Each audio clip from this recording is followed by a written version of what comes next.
बिस्मिल्लाहिर्रहमानिर्रहीम। अस्सलामु अलैकुम जी नाज़रीन, आप देख रहे हैं एफएस मीडिया नेटवर्क।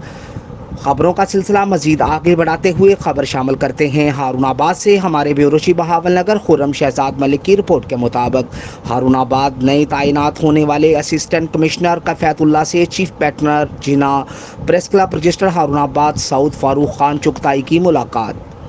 तफसीलात के मुताबिक हारूनाबाद नई तैनात होने वाले असिस्टेंट कमिश्नर हारूनाबाद कफ़ैतुल्लाह से सेक्रेटरी इत्तलात मरकजी अंजमन ताजरान, चीफ पैटर्न जिना प्रेस क्लब रजिस्टर हारूनाबाद, नुमाइंदा एक्सप्रेस न्यूज़ सऊद फारूक खान चुगताई ने मुलाकात की। इस मुलाकात में असिस्टेंट कमिश्नर हारूनाबाद कफ़ैतुल्लाह को चार्ज संभालने पर मरकजी अंजमन ताजरान और मीडिया की नुमाइंदगी करते हुए नेक ख्वाहिशात का इज़हार किया गया और हर मुमकिन तावन की यकीन दहानी करवाई गई और मिलजुल कर शहर के हवाले से तावन की यकीन दहानी करवाई गई। इस मौका पर सदर bar association Harunabad, Atarbari advocate, Chaudhry Azam advocate और शैब कम्बो एडवोकेट भी मौजूद थे। जी नाज़रीन, अब तक के लिए इतना ही। मज़ीद खबरें और अपडेट्स के लिए आप हमारे चैनल को लाइक, सब्सक्राइब और शेयर करना मत भूलें।